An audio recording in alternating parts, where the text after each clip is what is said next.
자, 우린 계속해서 예수님에 대한 바른 신앙 고백, 성탄절만이 아니라 12월 한 달 동안 계속해서 우리가 어떤 예수님을 우리의 신앙 고백으로 이해하고 또 그렇게 살아갈지를 매 주일마다 이제 또 성탄절까지 또 다음 주일 28일까지 이제 연속으로 계속 보게 되는데요. 이전에 함께 했던 그 주제들만 간략하게 한번 설명드리자면, 제일 첫 번째는 예수님이 어떤 분인가? 그 온 우주를 창조하신 전능하신 하나님이시구나. 그 하나님, 정말 온전한 우리의 왕 되시는, 그런데 그분이 이 온 우주를 창조하신 또 다스리시는 그런 하나님이심을 보았습니다. 두 번째는 대제사장 기억나시죠? 우리의 연약함을 긍휼하게 보시며 함께 아파하시는 그 십자가 사랑 안에 우리의 그 아픔을 품에 안으시는 그런 사랑의 하나님이심을 보았고, 우리 이전 시간에 이제 며칠 안 됐지만 주일날 유일한 중보자, 우리 유일한 구원의 길 되시는 예수님 우리가 함께 보았는데, 그 바로 직전에 세 가지 제목을 우리 한번 같이 읽도록 하겠습니다. 자, 쭉 이어서 우리 신앙 고백입니다. 자, 시작. 죄의 의미를 축소하지 않아야 중보자이신 예수님을 바로 알 수 있습니다.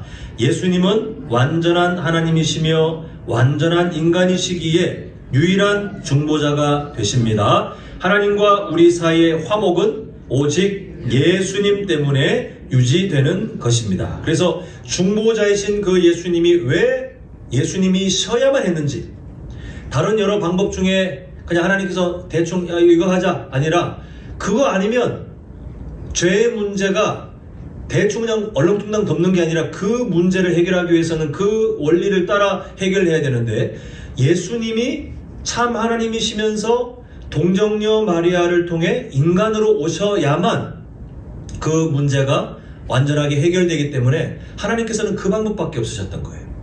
그리고 예수님을 통해서 우리가 누리는 그 하나님과의 화목, 이것은 우리가 뭔가 종교적인 열심, 내가 뭔가 좀 잘해서 좀 기분이 채워지고 뭔가 좀 하는 것 같고, 이게 아니라 예수님의 십자가 보혈을 통해서, 그분을 통해 내가 연약해도, 내가 부족해도 하나님과의 화목은 깨어지지 않고, 그 화목은 우리가 다시 회복하여 그 삶을 누리면 되는 것이기에 우리는 그 은혜를 기억하자, 이렇게 말씀드렸습니다. 자, 이렇게 우리는 예수님에 대해서 그냥 대충 흐리멍텅하게 이해하기보다는 좀 더 구체적으로 예수님이 우리에게 어떠한 분인지를 함께 알고 또 그 신앙 고백을 붙들고 살아가는 것이 우리에게 유익하기 때문에 계속 보고 있는데요. 오늘도 마찬가지입니다. 오늘 성탄절, 우리에게 정말 이 날을 준비하며 12월 한 달을 우리가 함께 한 마음으로 달려가고 있기 때문에 오늘도 우리에게 어떠한 예수님이신지 바른 신앙 고백으로 함께 살아가고자 합니다. 자, 먼저 첫 번째 제목 읽겠습니다. 시작. 하나님의 약속은 절망의 상황에서 시작된 사랑입니다. 오늘 우리가 읽었던 부분, 특히 23절은 성탄절에 정말 많이 인용되는, 그 성도님들 많이 보셨을 거예요. 자, 읽었지만 다시 한번 보면요, 이렇게 이사야 7장 14절 말씀을 이제 마태가 인용한 것인데, 보면 보라, 처녀가 잉태하여 아들을 낳을 것이요 그 이름은 임마누엘이라 하리라 하셨으니, 이를 번역한 즉 뜻이 뭐라는 거예요? 이걸 우리가 오늘 기억해야 돼요. 하나님이 우리와 함께 계시다. 이게 아무 의미 없이 그냥 들으면 그냥 무미건조해요. 저도 예전에 그랬던 것 같습니다. 모태신앙인데 하나님께서 우리와 함께 계시다, 뭐 큰 감흥이 없었던 것 같아요. 이 말씀이 선언되었던 1차적인 그 의미, 이 말씀이 언제 선언됐냐면, 갑자기 이사야가 산에서 뭐 수도를 하다가 뭐 번뜩 그렇게 안 게 아니고, 그 시대 상황 속에 하나님의 마음을 전달하셨는데, 당시에 아하스 왕은요, 남유다의 아하스 왕은 주변 강대국들이 연합군을 이루어서 자신들을 향해 공격한다는 걸 깨닫고는 하나님을 의지하는 믿음이 무너지면서 절망에 빠져요. 그때 하나님께서 이 아하스 왕과 남유다 백성들에게 전하시는 메시지가 지금 보고 계시는 저 내용이에요. 좀 생뚱맞지만 하나님께서 전하고자 하시는 것은 임마누엘에 달려 있습니다. 지금 사방이 그냥 다 나를 죽이려고 하는 적 같고, 우리는 이 세상이 너무 약한 것 같고, 남유다가 그리 벌벌 떨고 있을 때 하나님께서 전하시는 약속이 뭐냐 하면, 임마누엘, 뜻이 뭐라고요? 우리와 함께 계시는 그 하나님 우리와 함께 계시다. 그 시대에 절망이 가득했던 시대의 하나님은 그걸 말씀하시는 거예요. 하나님이 함께 계시다. 연약하여 눈에 안 보이는 하나님을 믿음으로 보기가 너무 어려운 그런 사람들이지만 하나님은 먼저 깨달아라가 아니라 먼저 다가오셔서 두려워하지 마라. 내가 너희들과 함께 있어. 그 말씀을 전하시는데 우리가 여기서 주목할 부분이 있어요. 그게 뭐냐면 그 시대가 그러면 하나님 앞에 막 엄청나게 경건하고 하나님 마음을 늘 기쁘게 하는 시대였는가? 아니요. 북이스라엘 망하고 남유다가 망해가는 과정 다 아시잖아요. 죄, 하나님을 무시하는 그 죄. 물론 가끔씩 선한 왕이 나오지만 그마저도 완벽한 개혁을 이루지 못하는 그런 연약한 시대. 백성들은 늘 우상 숭배를 사모하고 하나님을 잊어버리는 그런 시대. 그런 시대 속에 하나님은 그들이 뭔가 잘해가지고 보상으로 이 약속을 주시는 것이 아니라 긍휼한 마음으로 부족하지만 연약하지만 하나님을 잊어가는 모습들이 있지만 그런데 하나님이 그 위기 상황에 말씀하시기를 내가 너희들과 함께 있어. 나 임마누엘이야. 그 약속을 붙들고 다시 소망을 품기를 바라고 계셨습니다. 사랑하는 성도 여러분, 우리가 임마누엘이라는 그 이름으로 이 땅에 오신 예수님을 바라볼 때 그분이 보이신 삶 자체가 임마누엘이에요. 예수님께서 이 땅에 오셔서 그냥 나 임마누엘이요.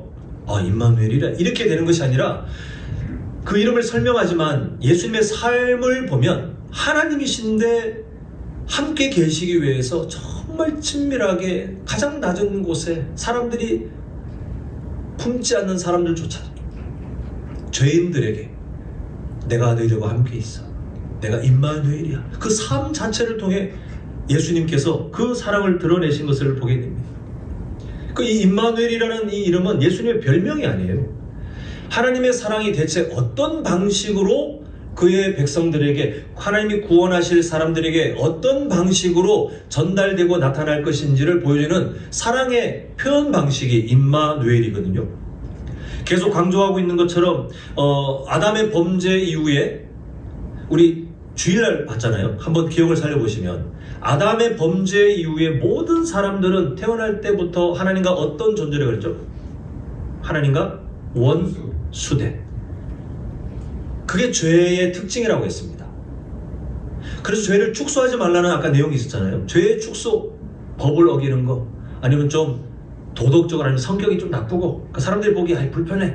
그게 사람들은 뭔가 나쁜 거 죄라고 하지만 누가 봐도 선한다 한들 그 사람이 하나님을 원수처럼 여기는 것처럼 밀쳐내고 무시하고 창조주인 하나님을 피조물이 아예 없는 존재처럼 그렇게 하는 것 자체가 그냥 죄예요. 나머지는 거기서 파생되는 거. 그 죄의 심각성을 그렇게 말씀하고 있는데 하나님과 관계가 깨어지는 게 죄의 결과 아닙니까? 친밀한, 원래는 하나님과 친밀한 관계로 하나님의 성품을 닮아 하나님의 뜻을 알고 하나님의 마음을 충분히 이해하며 그렇게 하나님의 나라를 드러내며 살아가는 것이 원래 창조된 인간의 그 본질인데 죄로 인해서 이게 다 망가지고 하나님과의 관계가 깨어져서 스스로는 도저히 이 문제를 해결할 수 없는 게 인간 역사의 원래 그 연약한 모습이에요. 전적 타락이잖아요. 그래서 구원은 이 관계에 대한 문제에서 출발해야 돼요. 수요 예배 때 제가 설명드렸나요? 천국을 구원의 핵심으로 보면 중량을 놓쳐요. 천국은 구원받은 사람들에게 예배하신 하나님의 선물. 진짜 구원은 하나님과 우리 사이에 깨어졌던 관계를 화목하게 해주신, 도저히 우리 인간의 힘으로 누릴 수 없는 그것을 예수님의 십자가 사랑으로 단번에 화목하게 하여, 그냥 화목하게 아니라 아예 그분을 아버지로, 아버지도 아니죠. 성경이 뭐라고 합니까? 아빠. 친밀하게 아빠. 언제든지 그냥 친밀하게 아빠. 제가 저희 딸한테 오늘 아침에 감동을 받았어요. 이제 주일학교 연습반 내려갈 때 저희 딸한테 잘 커줘서 고마워 그랬더니 쓱 보면서 뭐라는 줄 알아요? 아빠 엄마가 잘 키워서 그랬지. 그러면서 쓱 내려가는 거예요. 그게 뭐 진짜 엄청난 철든 마음으로 막 그게 아니라 할지라도 아빠와 자녀의 관계 안에 있기 때문에 그 말이 의미가 있고 그 말에 또 저는 또 감동을 받고 그게 관계, 친밀한 관계예요. 하나님께서는 우리에게 그런 구원을 허락하고자 하셨고 우리가 누리고 있는 구원이 거기서 출발해야 돼요. 아, 하나님과 친밀한 관계가 회복되었구나. 근데 여러분, 친밀한 관계는 멀리 떨어져 있습니까? 아니면 가까이 있습니까? 뭐 상식적인 거잖아요. 그죠? 가까이 있는 게 친밀함의 출발이잖아요. 하나님께서 함께 하시다. 임마누엘이 바로 그 사랑의 표현이라고 아까 설명드렸잖아요. 하나님의 사랑이 어떻게 표현되는지 보니까 함께 계시겠다.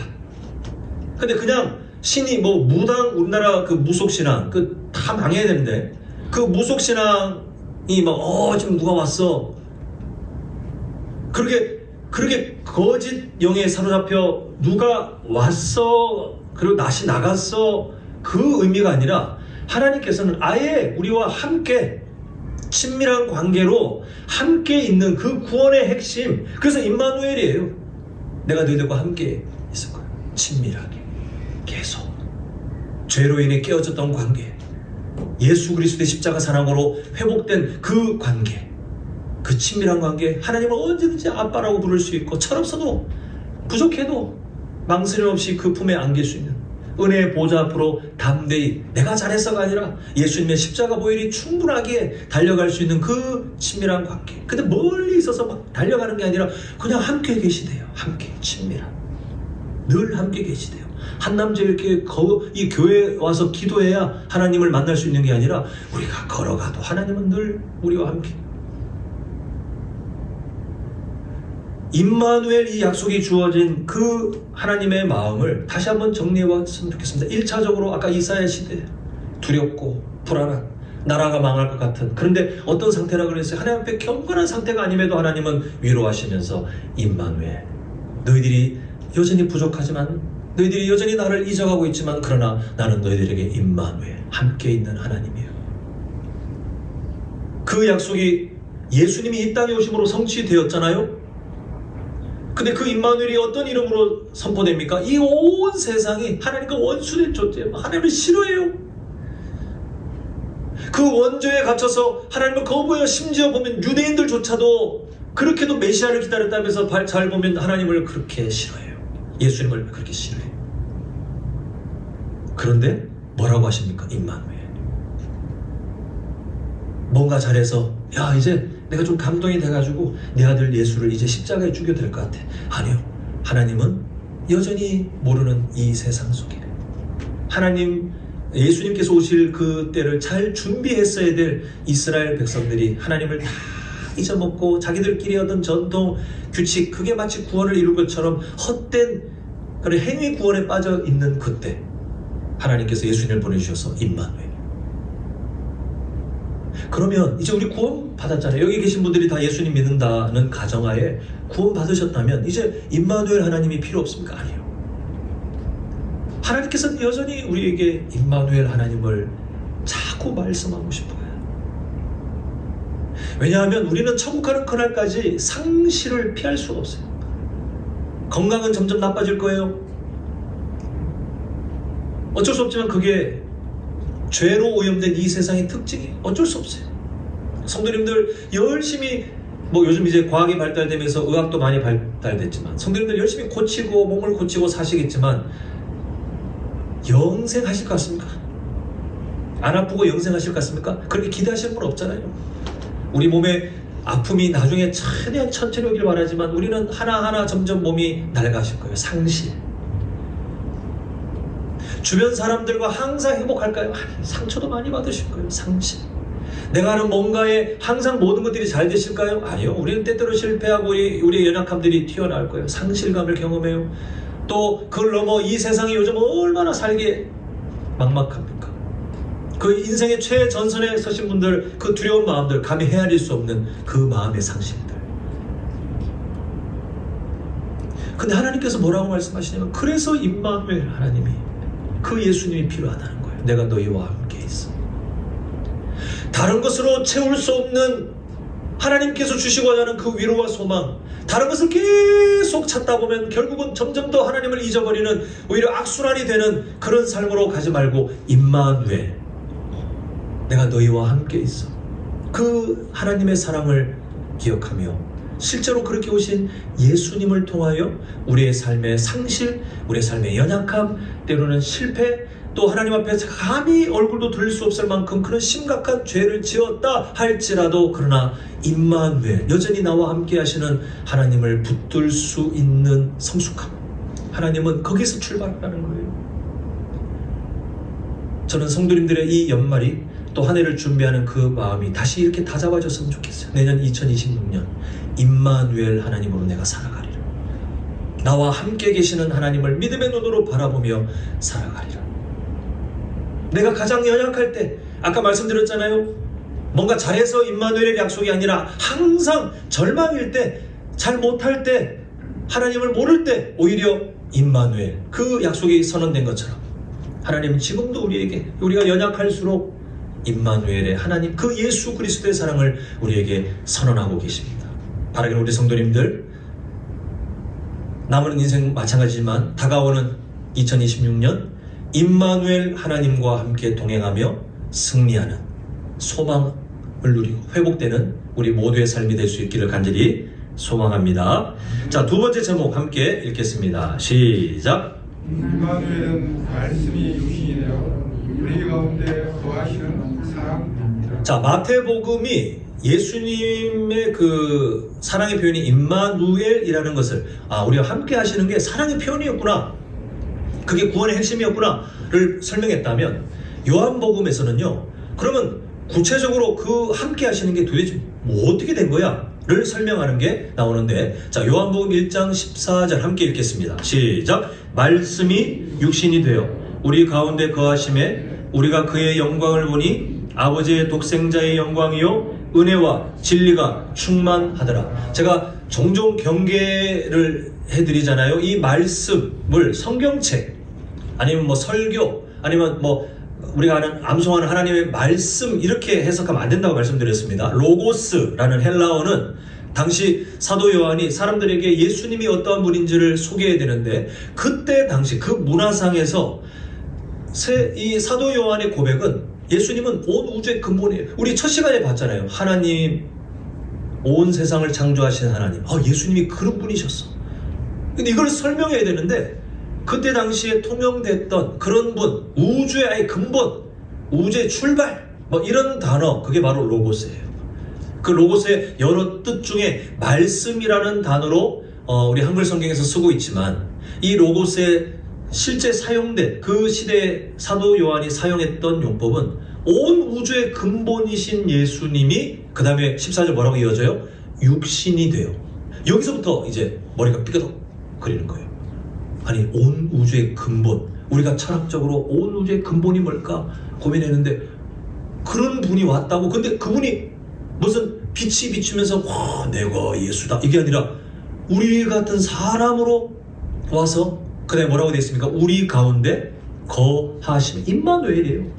우리 가운데 거하심. 근데 여기 거하심이라고 번역된 헬라어가 언제 쓰여지는 단어냐면, 눈치 빠른 분들은 뭔가 딱 연상이 되실 텐데, 장막을 치다. 장막을 치다예요. 장막을 치다. 하나님께서 출애굽한 백성들에게 뭘 만들라고 명령하시죠? 성막. 그때 성막을 치다와 같은 그 치다, 그거를 세우다, 이게 바로 거하심에, 그게 채워졌다, 거하심의 그 단어예요. 하나님께서 그렇게 하신 이유를 우리는 좀 기억해야 되겠습니다. 광야 시대 가운데 이제 이스라엘 백성들이 출애굽해서 하나님이 준비하신 약속의 땅으로 가야 되는데, 이때 우리가 주목해야 될 진리가 뭐냐 하면, 이 성도님들의 삶에 그게 딱 정리가 되셨으면 좋겠는데요, 모든 것을 가졌어도 하나님이 함께 안 계시면 저주라고 성도님들이 선언하셨으면 좋겠어요.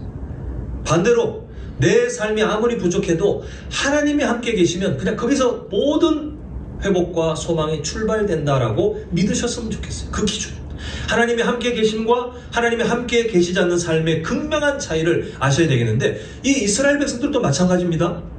약속의 땅으로 가야 되는데 이 사람들이 자력으로 갈 수가 없어요. 그럼 누가 함께 계셔야 돼요?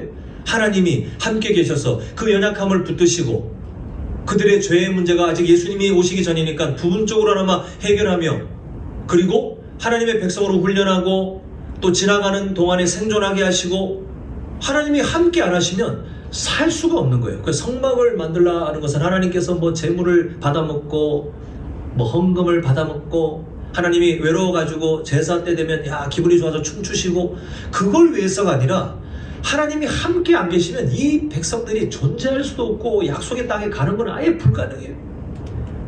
이들을 살리기 위해 하나님이 내리신 결론 함께 있겠다. 임마누엘. 그 성막을 만들려고 한 거예요. 그러면 약속의 땅에 들어가서는 더 이상 성막이 필요 없습니까? 나중에 뭘로 바뀌죠? 성전. 하나님께서 함께 계심을 드러내는 상징적인. 물론 성막이 없으면 하나님이 함께 못 하십니까?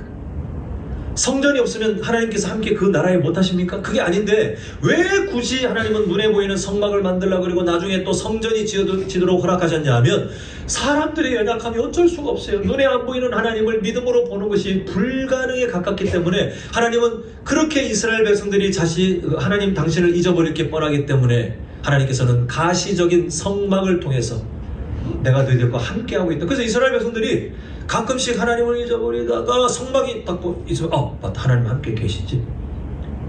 가끔 또 하나님이 잊어버리고 마치 자기들이 그냥 힘으로 사는 것처럼 하다가 성막에 가서 때가 됐을 때 제사를 드리면 맞아 하나님이 내 삶을 보고 계시지. 그렇게 가끔씩이라도 이걸 회복하는 거예요. 마치 성도님들께서 핸드폰을 한번 충전하면 영원히 쓸 수 있는 게 아니라 또 충전하고 또 충전하고 계속 충전해야 되는 것처럼 성막을 통해 성전을 통해 하나님이 함께 계심을 이스라엘 백성들은 계속해서 훈련받고 확인했어요. 근데 문제는 성막과 성전은 한계가 있어요. 하나님께서 죄의 문제가 해결 안 된 그 사람을 아무리 하나님의 백성이라도 그냥 막 만나면 하나님이 싫어서가 아니라 이 존재가 소멸되거든요. 하나님과 함께 있는데 하나님 때문에 소멸된다. 이건 참 큰 비극이잖아요. 하나님께서는 성막을 통해서 만나시는데 철저하게 거리를 두셨어요. 지성소, 하나님의 임재를 경험하는 지성소에도 정말 구별된 사람만 구별된 때에 구별된 방법으로 하나님은 그렇게 선을 그으셨어요. 함께 하시지만 함께 하심이 완전히 회복됐다 하기 힘든 인간의 죄의 문제 때문에. 그런데 다시 14절 보십시오. 말씀이 그 로고스 온 우주의 근본이신 그 하나님 그분이 육신이 돼요. 우리와 전혀 다른 뭔가 빛이 나는 찬란한 존재 뭐 신기한 그런 존재가 아니라 우리와 똑같은데 나중에 보니 그분이 하나님이셨어요. 그분이 온 우주를 창조하신 우주의 근본이신데 우리와 함께 계시네. 이 사도 요한이 깨달은 하나님께서 깨닫게 하신 진리, 그분이 과거 우리의 조상들이 성막을 통해 하나님의 임재를 경험했던 임마누엘을 경험했던 그 사랑이 이제 완전히 회복되어 그 하나님을 내가 지금 보았다니 그분이 나와 함께 계시다니. 지금 그 놀라운 신앙 고백을 사도 요한이 하고 있는 것을 우리가 함께 읽었습니다. 한계를 뛰어넘어 성막과 성전이라는 그 거리, 제한된 사람이 아니라 이제는 누구나 예수님을 믿는 사람, 믿게 된 사람이라면 누구나 온 우주의 근본이신 로고스 되신 그 예수님을 나의 선한 목자로 뭐 언제든지 동행하며 의지할 수 있는 그 은혜, 차별 없이 우리가 연약할 때 오히려 더 예수님께서 우리를 만나 주실 때에 너 일주일 동안 성경 몇 장 읽었어? 저 성도는 성경을 많이 읽었으니 내가 좀 더 가까이 가고 너는 성경 요즘 한 장도 안 읽더라? 너 저기 멀리 가. 차별하지 않으시다. 오히려 연약할수록 더 다가가 나의 말을 들어라. 성경 속에서 나를 만나라 초청하시는 그 임마누엘, 우리에게 거하시는. 그래서 예수님의 임재 함께 하심은 그냥 상징적으로 아니면 그냥 잠시 행사처럼 왔다가 그게 아니라 아예 계속해서 나중에 이게 어디까지 발전됩니까? 사도행전에서 오순절 성령 강림 사건을 통해 아예 하나님께서 내리신 선물이 뭐냐 하면 예수님을 믿게 된 사람에게 사람들이 뭔가 접신하는 것처럼 주술을 하고 종교적인 그게 아니라 하나님께서 주신 선물이에요. 예수님 믿게 된 사람들에게 하나님께서 임재시키신데 누구를 임재시키냐면 바로 하나님의 영. 천사도 아니에요. 천사 그걸로 우리의 삶이 보장되지 않게 아예 하나님의 영을 우리에게 임재시키셔서 그 임마누엘을 완성시키셔서 천국 가는 그날까지 하나님과 동행하는 그 복된 삶을 누리도록 하시는데 이 모든 출발과 완성이 누구 때문이에요?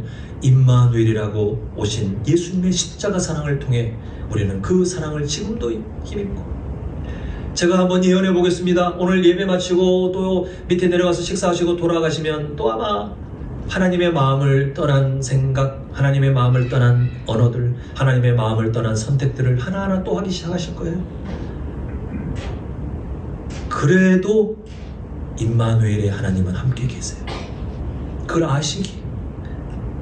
아시기에 오히려 더 우리의 연약함을, 우리의 눈물을, 우리의 때로는 분노를, 우리의 두려움을 품에 안아 하나님의 마음을 알고 하나님께서 주시는 평안을 누리며 천국을 향해 힘있게 성도의 삶을 잘 살아가라고 임마누엘의 하나님께서 여전히 우리와 함께 계심을 우리 모두가 잊지 않고 마음에 새기셨으면 좋겠습니다. 이제 말씀을 맺도록 하겠습니다.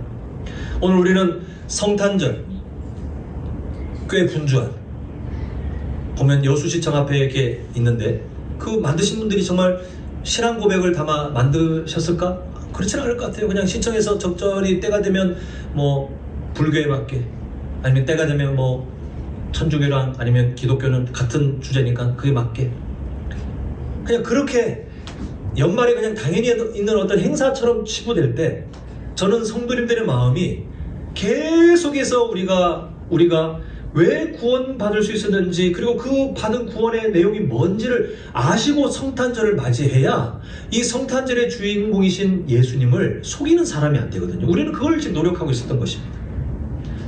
그 사랑을 잊지 않으셨으면 좋겠어요. 자, 오늘 우리가 함께 나눈 예수님이 어떠한 분인지, 임마누엘이셨구나. 근데 그 내용이 뭔지 두 가지 제목만 함께 다시 확인하겠습니다. 자, 이어서 읽습니다. 시작. 임마누엘의 약속은 절망의 상황에서 시작된 사랑입니다. 또 임마누엘은 말씀이 육신이 되어 우리 가운데 거하시는 사랑입니다.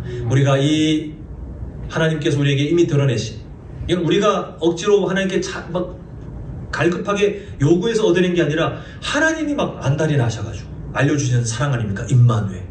그 임마누엘, 여전히 함께 계시는 선한 목자 되신 주님과 함께 우리 남은 인생, 또 우리 교회가, 우리 가정이, 또 성도님들의 삶이 하나님이 기뻐하시는 그 삶을 잘 살아내시는 우리 모든 믿음의 동력자들 되시길 간절히 축원합니다.